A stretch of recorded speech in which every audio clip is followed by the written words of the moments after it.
Hey everybody, Pete A. Turner, executive producer and host of your Break It Down show. Today's guest for the audio release of our formerly live show features, get this, Neil Fallon.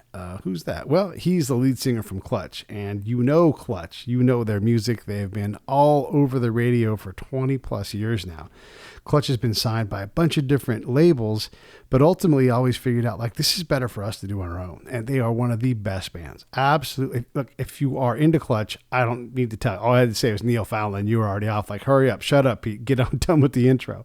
But if you don't know Clutch, let me just tell you, there are a few acts that really do things truly for their fans. And this is one of those acts. They love them. They create content specifically for them. They reconstitute songs they have, doing cover versions, new arrangements, all those kind of things, but always putting out new material. I can't get enough of this. John and I, and actually this episode's produced by Damien out in North Macedonia, so hats off to him as well. But John and I got a chance to sit down with just an absolute monster in terms of understanding what it is to lead a band, to do it for 20 plus years, to stay friends with your friends. Oh my God, what an incredible part of the conversation that is as well.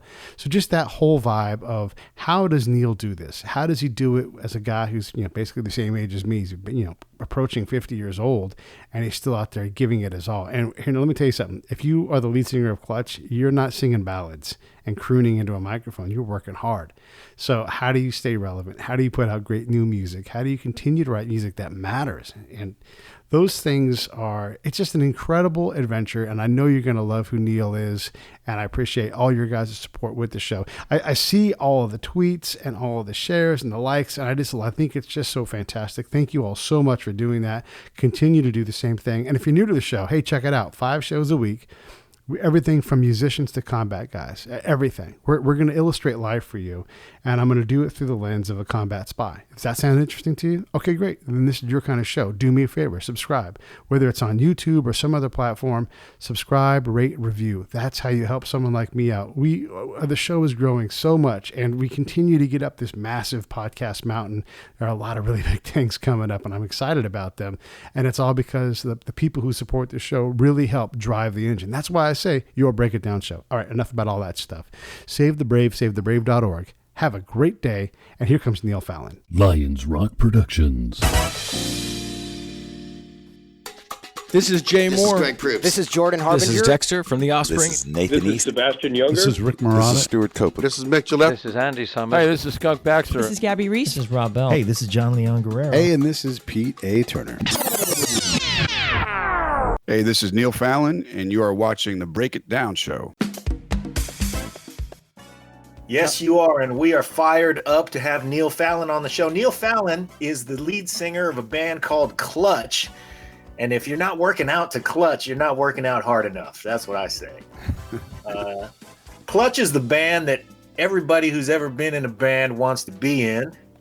I'll be honest with you, Neil, I was not that familiar with Clutch, and then Damian suggested that we have you on the show, and I was like, well, let me check these guys out. And I figured out that you guys are my heroes, man. Well, shucks. You have the best setup for our audience. If you're familiar with Clutch, you already know what's going on. If not, here's the deal.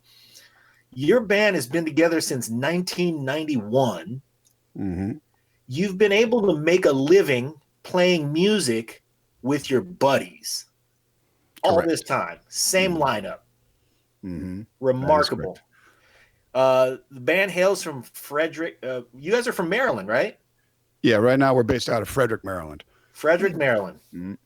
And how often do you get out to the West Coast? Because I don't think often enough. Well, we were just out there in, was it September, November with the Dropkick Murphys. Yeah. We do go out there pretty regularly, and we were supposed to be out there, I think, right about now. Yeah. But we're not. So we hit the West Coast usually two times a year. Okay. Something, it really depends, what's going on. If we're having the album just came out, if we're, things are petering out, thinking about another album. So it's a big world. It's tough to get everywhere. Yeah. We were talking with Damian off mic, and he and I were saying that the next time you come to Greece, he wants you to pop north to North Macedonia which is actually right next to Greece. But and he's going to set up a venue and get you guys to play there. So we're already going to put you to work up, and you come out all the way out to Greece. You may as well take a little hour trip north and play there as well. So we want more out of you guys. Is I guess what we're saying. We're all about it. It's that's one of the great things about being in a band is traveling and going to see these places that you never dreamed of, and meeting people in the tourist circuit. You meet people in a real way, make friends from around the world, and have a good time while doing it. So sign us up. So this is a strange time to be in a band, especially in a band that, like you guys, have really gathered your fan base on the road, touring all the time. What do you see moving forward? I mean, I hate to jump right to that question, but we kind of got to knock this topic out. Where are you guys pointed? Let's get the elephant out of the room. Yeah. Well, I think in our case, our fan base was built up for one, word of mouth and just grinding it out on the road. I think sometimes a band, if they have a huge hit right out of the gates, that's the worst thing that could happen to them, because their expectations get set really high, and it's a very bitter pill to swallow when things start getting reduced. But if you have this mindset of you're happy to be at the show no matter how many people are there, it's like the analogy I always use. It's like you can build a house out of sticks or stones. It takes longer to build it out of stones, but it's going to be there long after you're gone. So for us, trying to adapt for this has been a learning curve. We've set up turning our jam room basically into a studio now, a video studio. And I've spent the last 2 weeks learning OBS. And, oh, yes. Can you teach me? I'm trying to get that down too. I'm the last person you want to talk to. But, the reaction that we got from some very brief streams was phenomenal. It is odd singing to a laptop, but I think people enjoy the interaction. And that's what I think people miss most. And it's not just us. It's having their girlfriend or their buddy next to them, spilling drinks on each other and having a good time and forgetting about life for a while. This is as close as it can get for them as well as us. And I think that's going to be going on for a while. Having said that, even when things go back to out on the road, I think we'll probably continue with the streaming, because to be honest, look, I'm 48. I've had a very get off my lawn attitude about the whole thing for many, many years. So now that I've learned more about it and the band's learned more about it, I think we're okay with it. We've kind of warmed up to it as a concept. So I guess that's a silver lining to this mess, I guess. I mean, it's better than being left behind by the marketplace, that's for sure. Just to poke a little bit of fun at someone like Gene Simmons, who's always shaking his fist at, the advances. The reality is this is what you have to do if you're going to be a relevant band. You guys have built a worldwide audience, but you're also still growing. You're not putting new albums out because you guys are bored with putting out music and finding fans, At the end of the day, the fundamentals of it are the same. We enjoy playing music together, the four of us, and we enjoy playing music for people. And it's really quite that simple. Everything else is secondary and subordinate to that. I think with rock bands in particular, there's a tendency to have arrested development intellectually, and to think you're perpetually 21 years old and the world should rotate around you. But things will change whether you like it or not. I asked my son, is it weird for me to tell people on YouTube to hit the subscribe button? And he was like, why would it be weird? That's all he's heard his whole life. Yeah.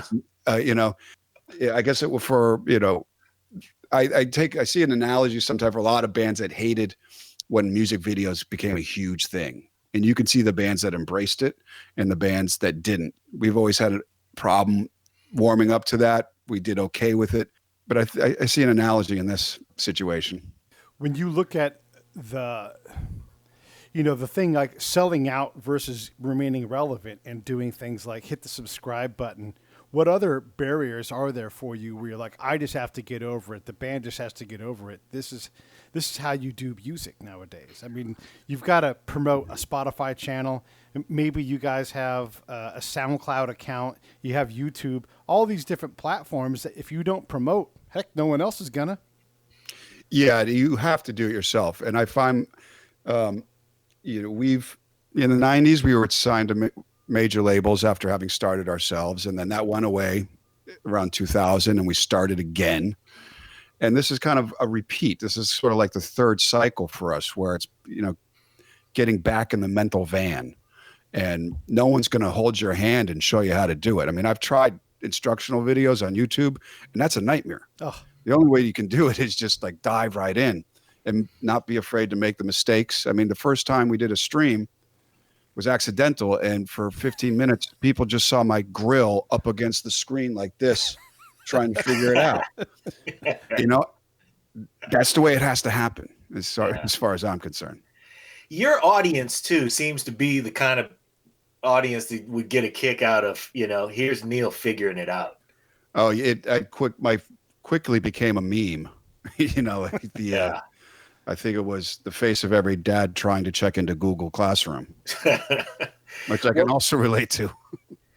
Let's roll back to basics though and talk about songwriting, because when you've had the long prolific career that you guys have enjoyed, what is songwriting like for you now that, how different is it from what it was back when you first started? Because you guys have always been an ass-kicking good time band.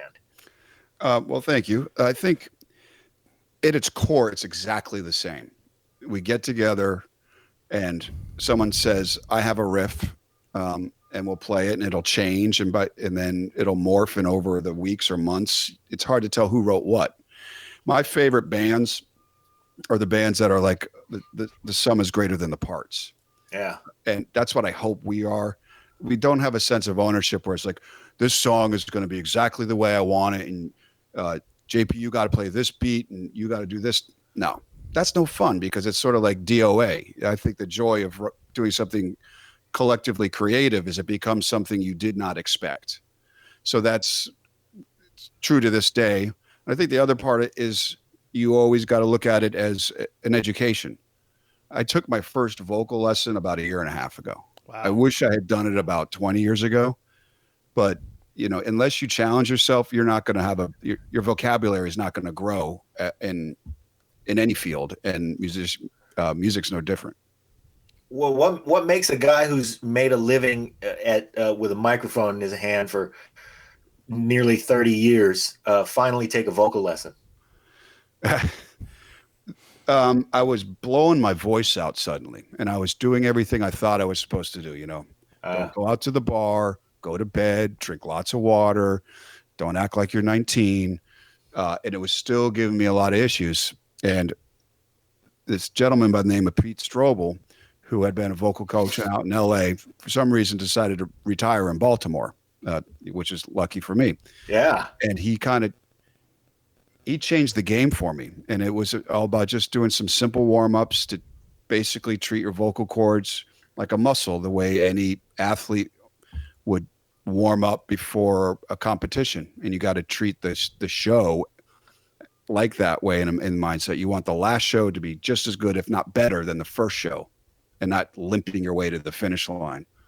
And that was really my reasoning behind it. So he taught you to be an endurance athlete. A little bit. He told me that, my breathing was right. It was more about the truth of the matter is that the exercises, you got to push your falsetto range, which seems counterintuitive because of the way I sing. But if you can get up to this note and sustain it, it's pretty easy to get up to this note and have it be a cakewalk and feel good about it instead of struggling. When you, in the songwriting thing, when you've been around for as long as you guys have, it's easy for a band to, just write songs. We're just going to write songs. They put them out. Often like the best songs from a band come out when they were 18, when they were in the van trying to figure it out.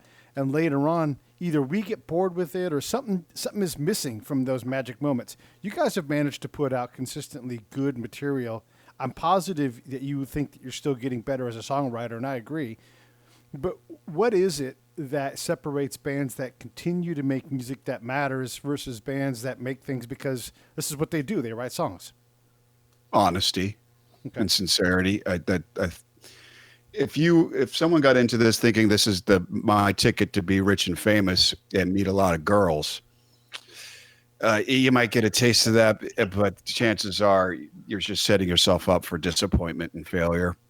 But if what you truly enjoy is the creative process, that's all you need. And it's great to make a living at this, because to be honest, I took it for granted for many years because this was not a dream of mine. I just kind of stumbled upon it and treated it disrespectfully. And then when I came to an age where I realized, okay, well, now a family's in the picture, is this viable? And we rolled the dice again. And once I did that, it was kind of liberating. I was like, well, this is what I'm going to do. I'm going to go to my grave doing this. And suddenly I became much more respectful of it, much more defensive about it, took it much more seriously. Not that the first shows I just phoned in. I just kind of thought, well, maybe next year it'll be over. I guess the expression, when you hear, if you do something that you love, you'll never work a day in your life. I think that's bullshit. Yeah, I hate that expression. Yeah. If you do something that you love, you work your ass off to keep it that way. Yeah. And I think we do collectively feel the same way. That's the theme, really. I think when we have guests whose work we admire, we always come back to that. And the reason that we tend to gravitate to admiring, people who've had a nice, long, sincere body of work is because of exactly that factor. You've been called upon at times in your life where you got to turn it on, and you find it. And you find it because you love it, and you continue to love it. And when you have a group of guys who've been together like you have, is one of the things I look forward to pointing out to our audience is that you guys, like every other band, have had periods where you push away from the band to do a different exploration, like a solo project, but you always end up employing each other in your solo projects. So I think that's an indicator, man, that you have, that you found a chemistry that what really matters and what not to take for granted in this. Is that true? It is. Just for practical purposes, a lot of that instrumental stuff that we do, it's because John, Paul, Tim, and Dan write way more music than I could ever possibly write lyrics to. And sometimes it's a good exercise for me to learn how to shut my mouth and say what I need to say on guitar. Guitar was new to me when this band started, and I'm still, figuring that out. It's like, come on, guys, you keep running music. I'm running out of towns in Texas. Yeah. Thank God for atlases. Rhyming dictionary and a Thompson guide. I got one right here. Look at that. You got to be a certain age to get that joke. Hey, just sidebar. Do you know Ryan Sickler? Ryan Sickler. Yeah, he's a comedian, but he's from Baltimore, and he's around our age. So it's quite possible, but I live in a cocoon. Yeah, I imagine. We are both kind of grinding, and but when I get home from tour, it drives my wife crazy. I don't want to go anywhere, and she want to see a band. I'm like, yeah. But I have to cave to keep everyone happy. What about when you guys were coming up? Did you bump into either Henry Rollins or Dave Grohl at all as you guys were, playing the small joints? Because we're all about the same age. Yeah. Well, we were very lucky growing up in D.C. Because the scene in D.C. was incredible. And I was naive thinking, okay, this is our local scene. This is what every city must be like, having Minor Threat and Bad Brains and Fugazi. Right. But no, that wasn't the case. And I only later on realized how lucky we were. And believe it or not, Fugazi was a huge influence.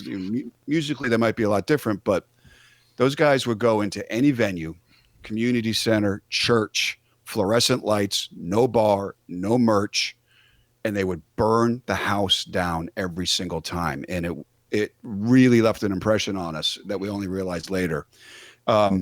I met Rollins only later on. I'm a few years younger than that generation. Except my parents wouldn't let me get on the metro to go see Minor Threat because I was, 13. Yeah. So it was, but it's amazing. Like when you hit 16, 17, then all of a sudden you're like, no, you're not stopping me. And then you go see those shows. But yeah, and I met Dave Grohl. Actually, I saw his old band Scream at the 930 Club well before he joined Nirvana. And man, I saw so many great bands in that club and some other clubs in the area at the time.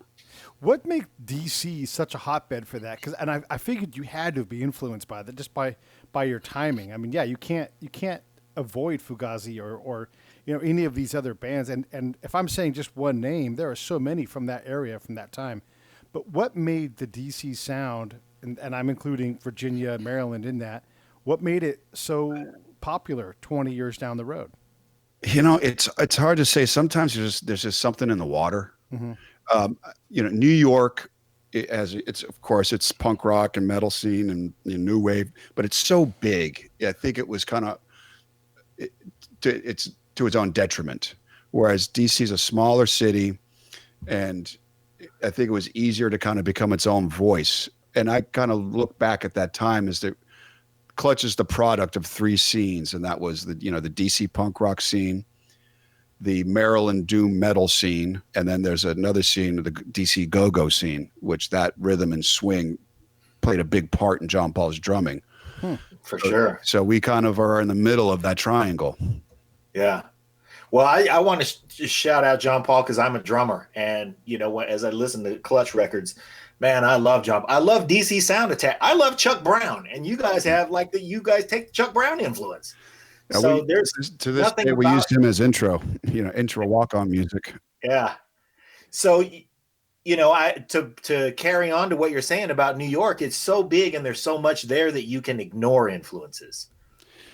And DC is the kind of scene where it's like everything's right there. You got to soak it all up. You got to take it all in. Yeah, and it was.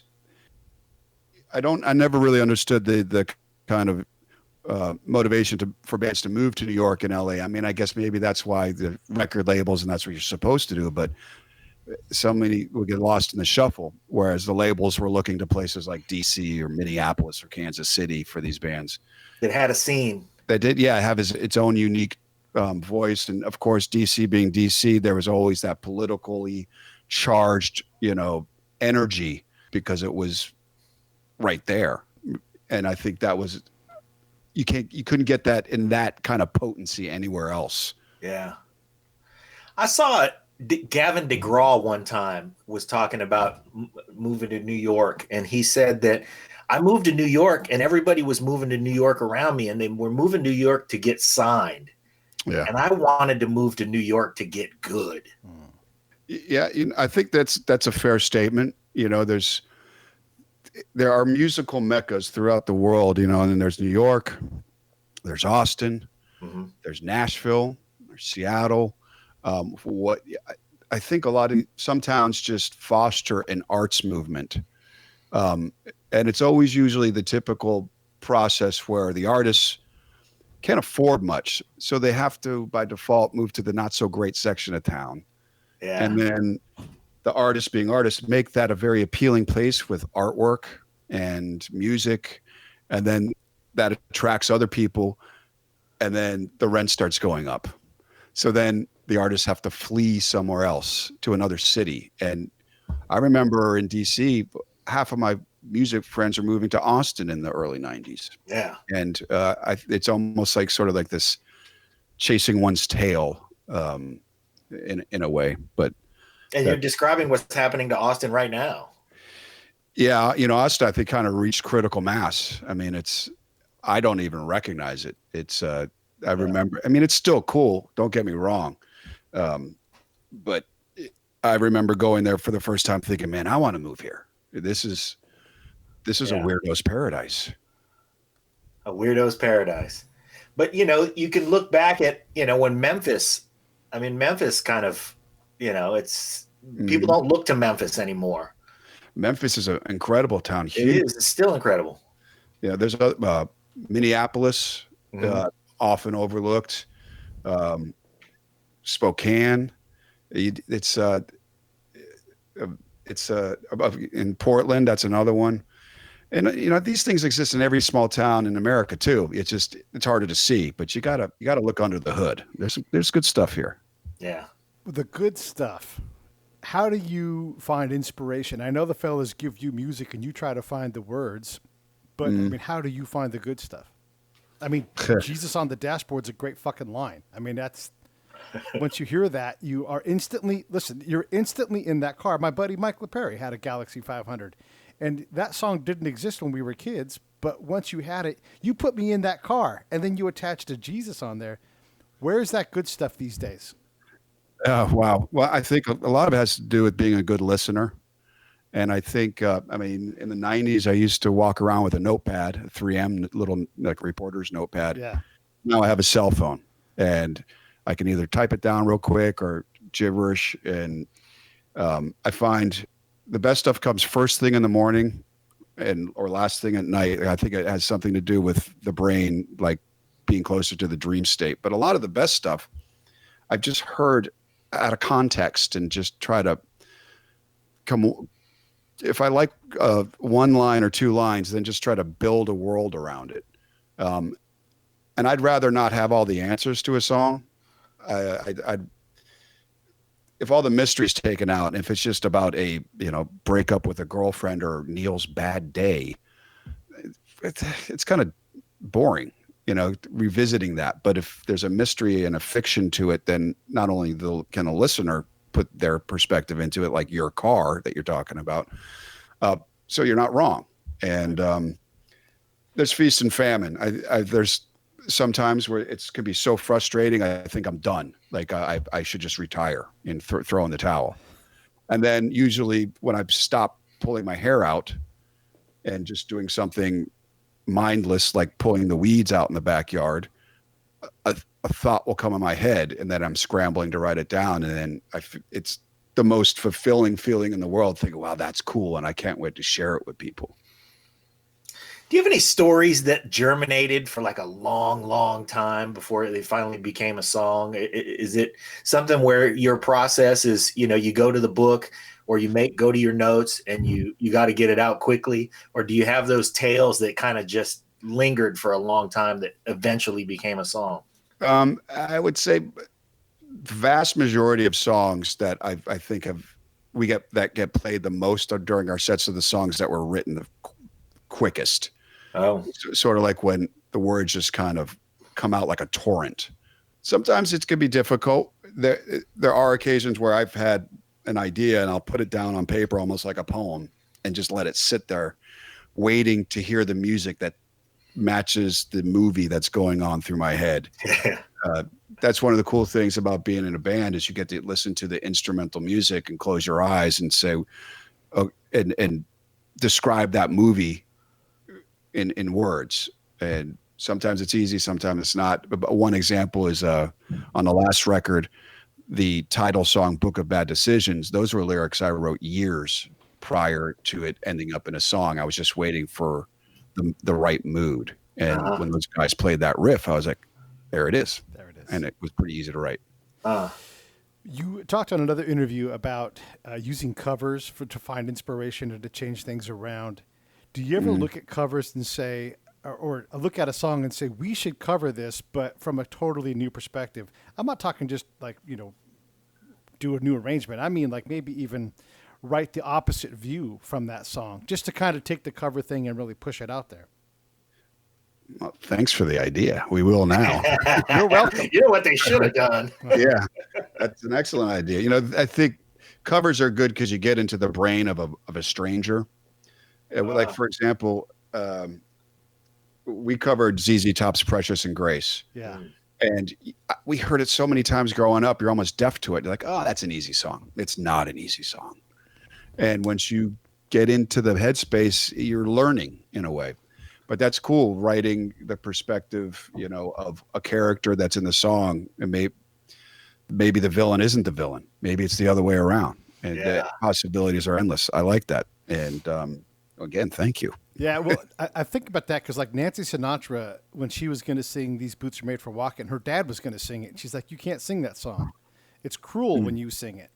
And so, like, I Right. always thought, like, what if you look at a lot of songs that way, or even just the Yeah. opposite version, like the person being walked on and you sang, you know, the Yeah. call and response to it. It's just such a powerful storytelling thing. Where Heard you when can it made it a song about liberation. Yeah, exactly. Yes, Yeah. yes, she did.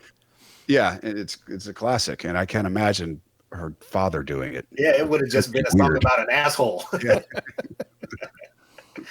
One of my favorite covers is Michelle and Dege Ocello did "Who Is He and What Is He to You." Oh, really? And I've she heard that. sang it just like that, but the lesbian dynamic, like, what are you looking at him about, made it kind of a different song.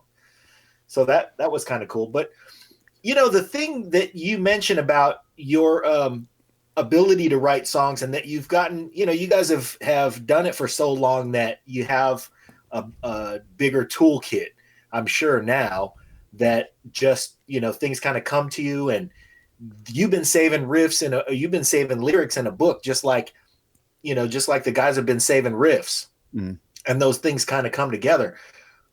One of the reasons that I thought about Ryan Stigler is not because he's from Baltimore, but because he's a comedian, and we have a lot of comedians on the show too. You guys have a comedian's kind of process. I don't know if you know this, but most comedians, they just churn all the time. They're always in the book. They're always making notes. They're always kind of seeing the world through their lens, and then they take it onto the stage and they work it out. I can understand that. I mean, it's the creative process is, you can't just wait for it to fall out of the sky. It's work, and for every one good idea, you have to come up with 20 shitty ones. Yeah, And a lot of work your way times, through them. yeah, a lot of times something sounds great in your head, and you bring it on stage and you walk off like, no. Especially in the studio, we found very early on, if you write something in the studio, it's the performance. One, you're not doing it so well because you're just trying to remember the parts. Two, it can sound great because it's new. And three, you can do a lot of trickery. You can, you know, triple guitars, double the vocals, what have you. And then you bring it on stage and break it down. It doesn't really translate. So what we always do is when we can, is play these songs on the road over and over again before we get into the studio, because it's a completely different. Yeah. Performance is different. Which songs have moved the most for you from their inception and recording in the studio, you know, 10, 20, 1 year later, and you're like, totally different song now? That's a good question. I would say the first one that comes to mind is Space Grass. Okay. The one you mentioned. We re-recorded that a few months back because, one, it had changed. It's faster. I know I sing it better, much better. John Paul says he plays the drums better. I know I understand when people think that's almost sacrilege for any band to re-record the original, because that's what people are used to.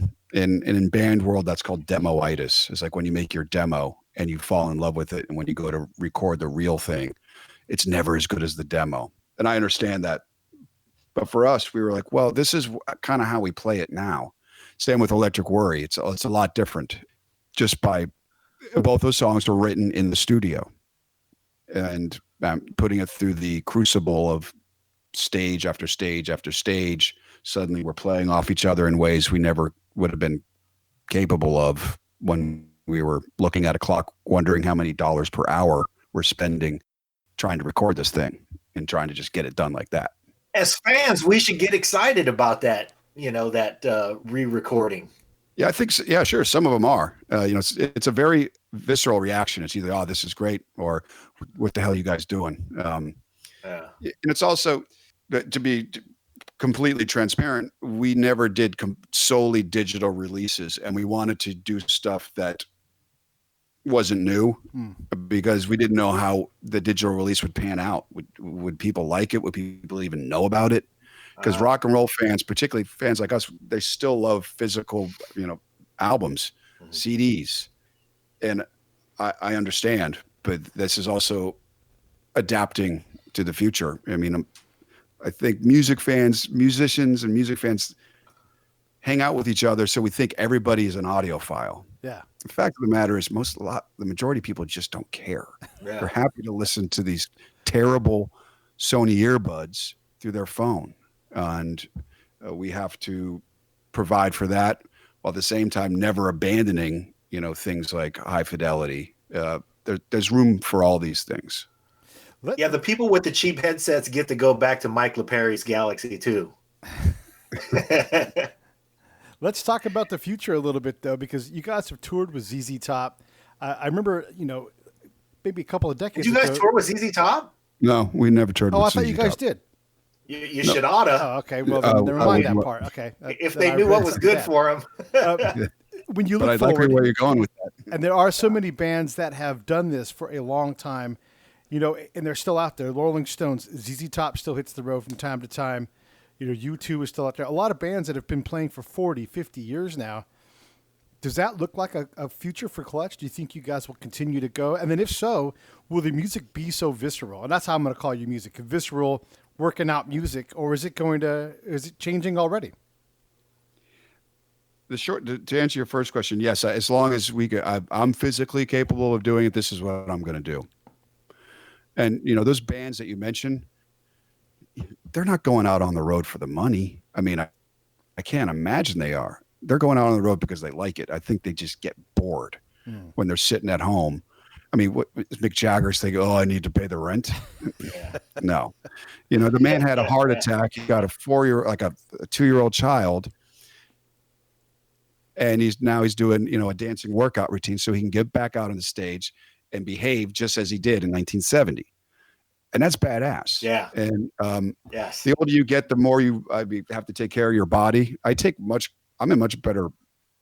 I could outrun my 1991 version of myself, as far as like stamina goes. And you have to do that because music is a physical thing. And if you don't take care of this, there's no way you're going to be able to execute what you need to. As far as visceral, sure. I mean, things will get toned down. I mean, you can't expect backflips. I never did those in the first place. But I think the sincerity is in the delivery. It doesn't have to be. How am I saying this? I think one of the things that Clutch never did was kind of depend on like the guitar player spinning the guitar around his neck and myself jumping out into the crowd. Never did that. So people aren't expecting it, thank God, because it's not going to happen.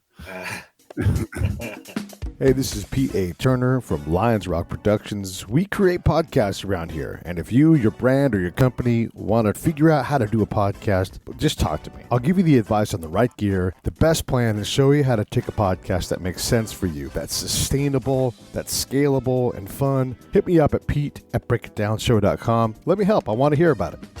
People aren't expecting it, thank God, because it's not going to happen. Well, I think one of the things that, you should be an act that goes on the road with a band like ZZ Top, but not because of the spinning the guitar around, but because you guys are organically pretty similar in the fact that, oddly, you like to write songs about Texas, but just that they're the same kind of band in that they've been loyal to each other. They have the same kind of organic process. They take stuff around the road and put it through the crucible, just like you described. And I think that's the audience that that has found them year after year, and it's the audience that's found you after year, and it all matches up. And one of the things that rock and roll, so I've only learned until now, is like sometimes you get it hammered to your head. It's like, oh, you're too old for this. Like, this is a young man's game. And I kind of see it as the opposite. Like, if you can look back and say, I made a living and I still could make a living 30 years, that's unimaginable. It's a blessing. And most bands, sure, they might be very intense and burn out brightly. That happens. Sometimes fate just hands them a bad hand. Sometimes it's self-inflicted. But to be able to say, like the Rolling Stones doing this for 50 years, man, come on, that's awesome. And that's kind of the way I look at it. And I think we have a lot of fans that have grown up with us. I've met fans that young man and a young woman met at our show, fell in love, got married. Now they bring their kids to our show and they're old enough to know the lyrics. To me, that's amazing. That's not dating anyone. That's a legacy. And That's right. I hate when labels refer to bands as legacy acts. It's sort of like, okay, that here comes the blue plate special. It's no. Yeah. Hey, shit. If we're a legacy act, so be it. And I'll wear that as a badge of honor. Absolutely. Yeah. Yeah. You know what? Like, one of the standards here on the show is, can you sing people into love? We had Taylor Dane on the show. She absolutely does that, and her songs become people's songs. And you guys, for sure. I mean, people go to your show, like I said, they're spilling drinks, they're having a great time, they're dancing. If they're allowed, they're probably smoking a cigarette on the dance floor, and they're just gone. You just take them out of the room. And I don't know an artist on the planet, especially a musician, who wouldn't want that kind of a legacy. So be a legacy act, legacy of fucking getting people together and having a great time and falling in love. Fuck, man, that's a great legacy. Yeah. It's a great feeling, and to even meet people that say, hey, I had a really bad time in my life and your music got me through it. Or I was on a deployment for 6 months and your music got me through it. That's the reward. And also just getting onto the club and seeing people, strangers, dancing or high-fiving each other. It's priceless. Yeah. The flip side is a band like Jet. They come out, they have an enormous hit. They're just everywhere, playing during the Super Bowl and then gone. And all the guys are like, they hate each other. They can't stand the business. They just didn't. You guys have made it a blessing every time you get dropped from a label. You sign a major label deal and it's like everybody's dream to do that. And then suddenly you get dropped from the label and you come back stronger with a better record and you put it out yourself. And all these years later, really what we can look to you guys at, if there's a legacy there, is just the tenacity of just grinding it out. Well, I'll tell you, we've been dropped like a bad habit from many labels. And when we got dropped, we would high five each other. We were like, we hoodwinked them. They gave us so much tour support so we could go out and open up for Sepultura and Slayer and Iron Maiden, and they're dropping us. Okay, let's do it again. Yeah. And, later on around the end of the 90s, when all that fun money for labels dried up, we went with a label and that deal didn't work out. We had to go to court and we were awarded our 3 masters back. And at that point said, let's start our own record label so we can just not play that game anymore. And it was the best business decision we ever made.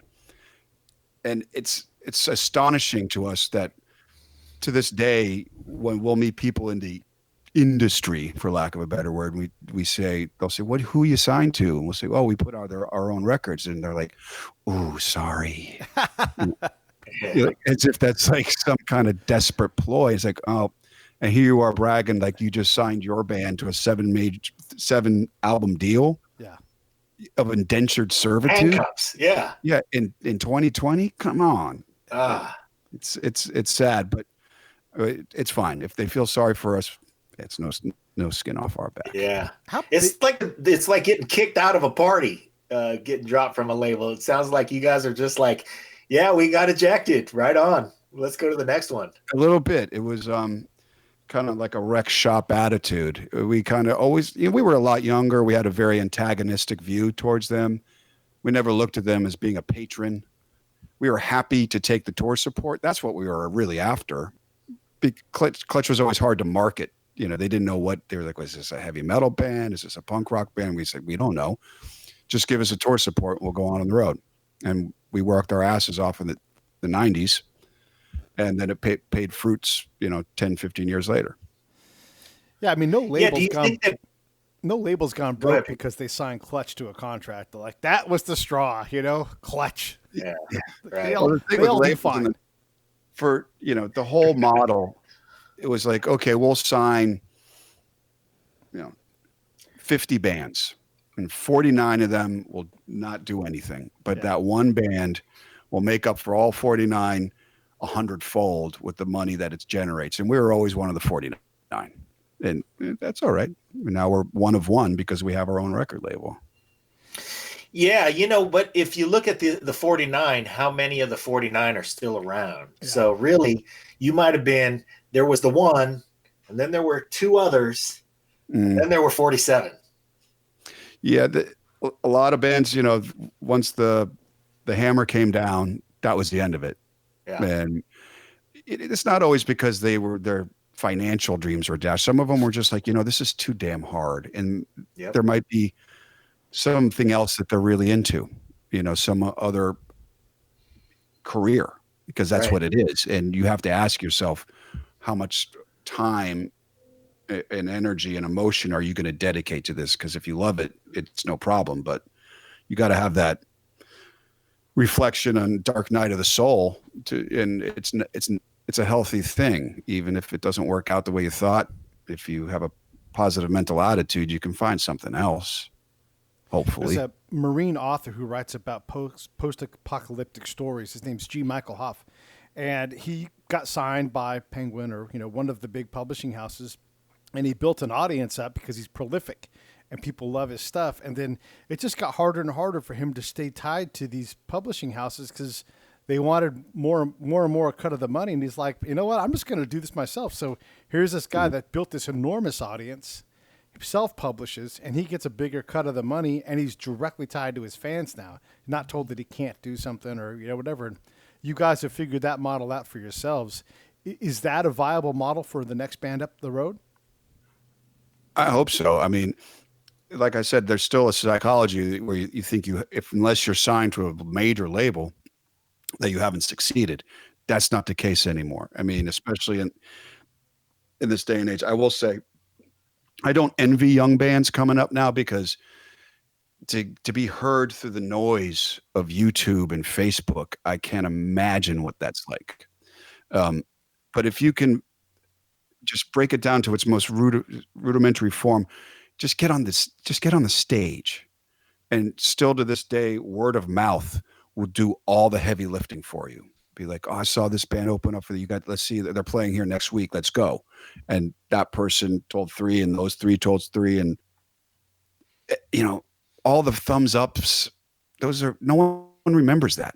I mean, I don't remember the last thing I looked at on Twitter, but I can tell you what I was wearing when I saw the Bad Brains play in 1988, and I can remember who I was with, because it was a life-changing event, and that's what music is. And to answer your question, I think also fans dig the idea of buying directly from the band, and I think that author you mentioned, his fans like the idea they're buying from him. It's like buying direct stock and saying, thank you. Here's something of value for something of value, with no middle people.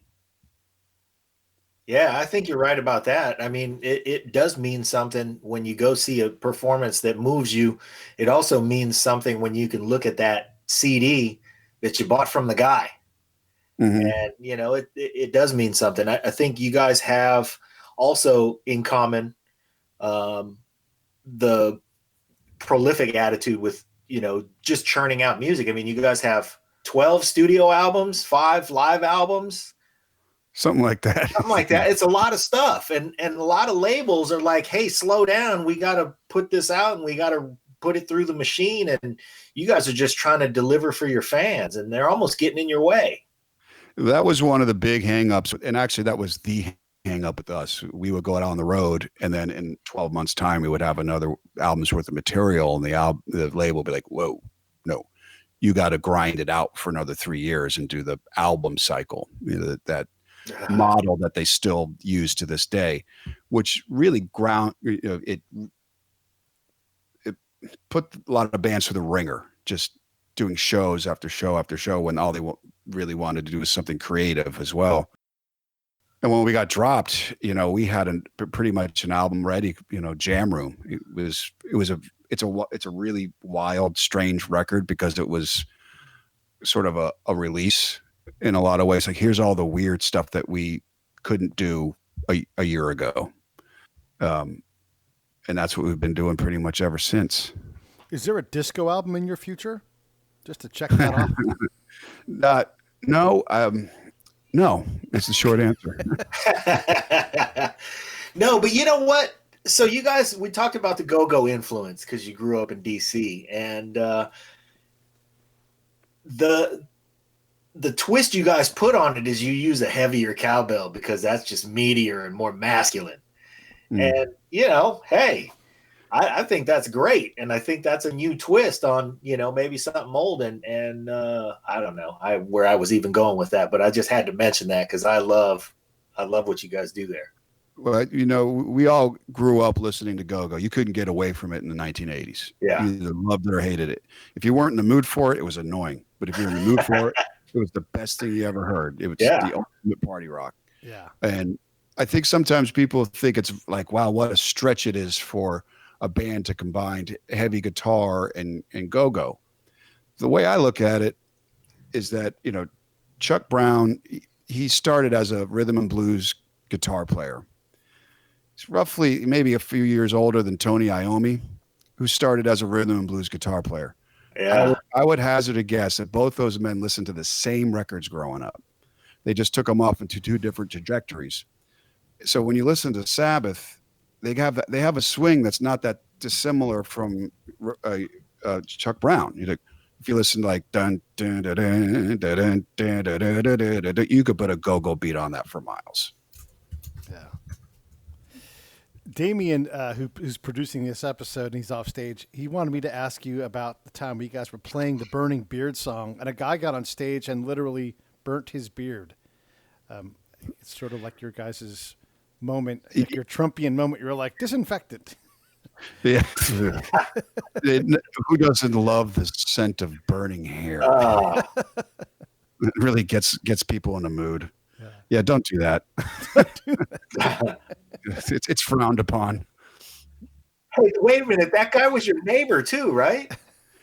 Yeah, and if memory serves, he didn't get up on stage, but he lived I had just moved into the neighborhood, and this was 16 years ago. Mm-hmm.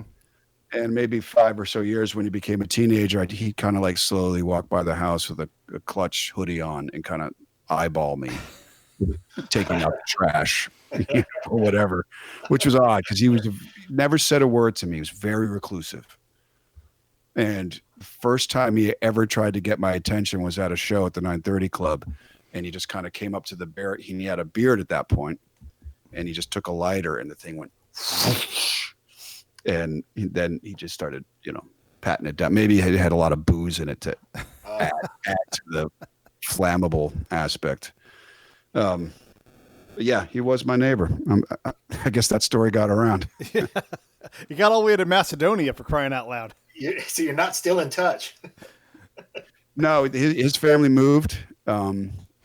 So hopefully he's not doing that anymore. Yeah. Tell us what you guys are working on now. What are you guys putting out? How are you staying relevant? Well, we're doing these digital releases. We had the one come out today, Smoke Banshee, which is a re-recording of a song on Pure Rock Fury. We've got a couple more in the can. We're going to release them throughout the summer. We had already planned to do this before the new year because we knew we're not going to be ready to record a new record probably till the end of the year. Right. We want to keep putting stuff out because you do have to keep people's attention these days. There's a lot to choose from. And that's the record label side of us talking. But because we can't be out on the road, we are doing the streaming thing, which is a learn by doing activity. Yeah. What do they call building the airplane in mid-flight? But it's been fun. And I think we're going to start looking at doing concerts, whether it be, free and selling some merch or maybe a reasonable ticket price for a, full length concert. Our landlord still wants his rent and our practice space. So we got to be fair to the fans and also be practical. And I think there is a sweet spot and that we can arrive at. It's just getting there because it's so odd.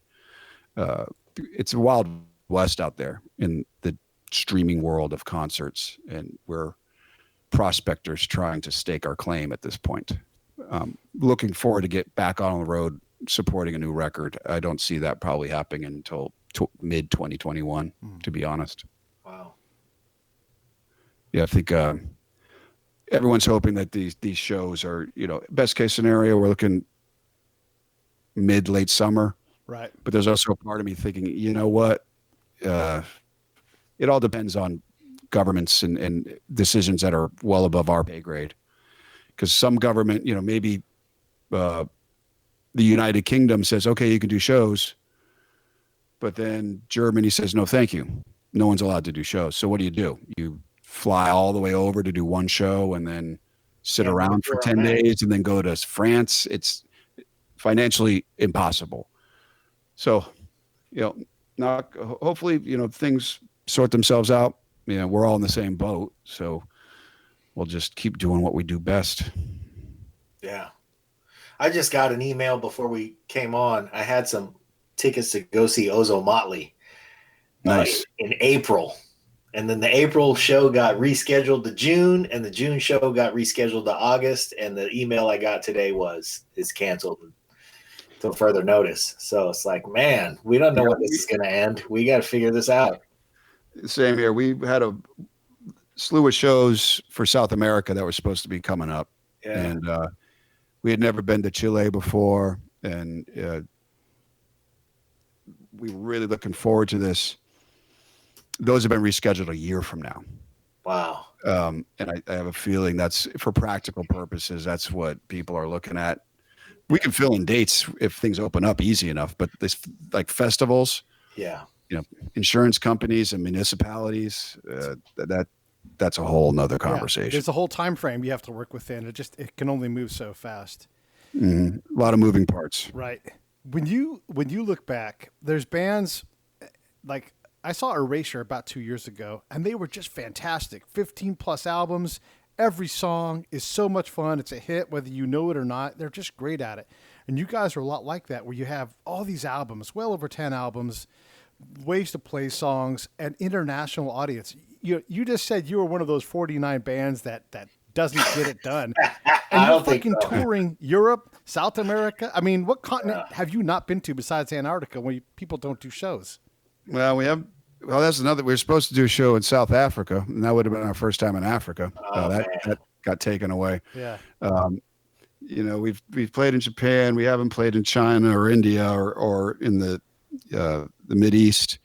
But we want to play all these places. I mean, it's such a reassuring thing that, you can go around the world, and if you watch the news, you think everybody is so completely different that there's no way anyone can get along.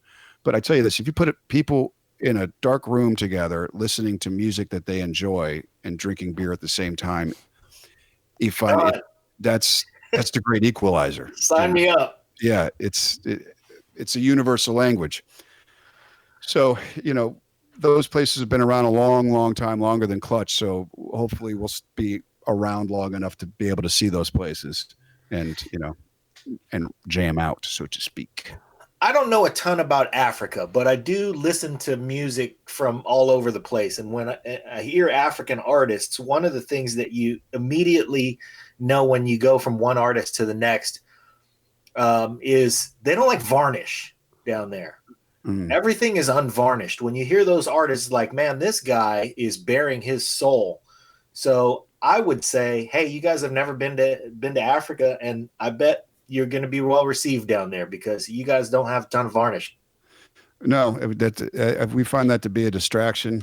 I think that's one of the things Clutch fans have liked about us. And, we're huge Fela Kuti fans. We listen to him all the time on the road. There's a ton of great rock coming out of West Africa right now I was supposed to see some of those bands these past weeks, so they couldn't play, which is a big bummer. So it's life's a buffet. Do it all while you're here. That's the way I look at it.